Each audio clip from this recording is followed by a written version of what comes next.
আর আমি বলবো এই পর্যন্ত ম্যানেজমেন্ট খুবই ভালো হয়েছে। এত প্রেশারের মধ্যে নতুন সরকার, এর মধ্যে আবার যেখান থেকে আমাদের মূল তেলগুলো আসে, গ্যাসগুলো আছে, সেগুলো সব বন্ধ হয়ে গেছে।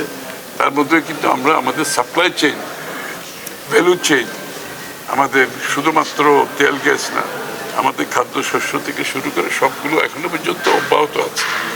আশা করি, আমরা চেষ্টা করছি সকলের সহযোগিতা নিয়ে। এটা একটা চ্যালেঞ্জ, কিন্তু বাংলাদেশের জন্য না, সারা বিশ্বের জন্য চ্যালেঞ্জ। এখানে আমরা জনগণের সহযোগিতা চাই, তারা যাতে সাশ্রয় করে জ্বালানি, সব ধরনের জ্বালানি সাশ্রয় করে। এবং আমরা যেভাবে বললাম, এটা একটা দিক আছে। আর একটা হচ্ছে পুঁজিবাজারের সমস্যা সহজে শুনতে পাবেন, বড় ধরনের পরিবর্তন আসবে পুঁজিবাজারে ইনশাআল্লাহ।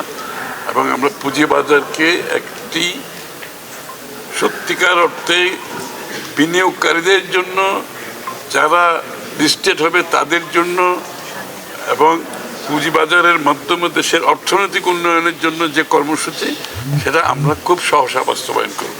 আমরা বিশ্বাস করি এরপরে বিনিয়োগকারীরাও স্বস্তি পাবে, যারা লিস্টেড কোম্পানি, যাদের কোম্পানি ফ্লোট করবে তারাও স্বস্তি পাবে।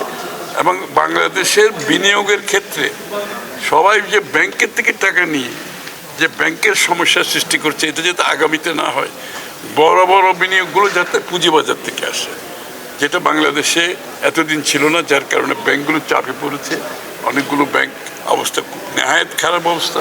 সুতরাং পুঁজিবাজারকে আমরা এর সঠিক জায়গায় নিয়ে গিয়ে আমরা একদিকে বিনিয়োগের জন্য সুযোগ সুবিধা সৃষ্টি করব, পুঁজিবাজারে যারা বিনিয়োগ করবে তাদের জন্য সুযোগ সুবিধা সৃষ্টি হবে ইনশাআল্লাহ, এবং বাংলাদেশের অর্থনীতিতে এটা একটা পজিটিভ ভূমিকা রাখবে।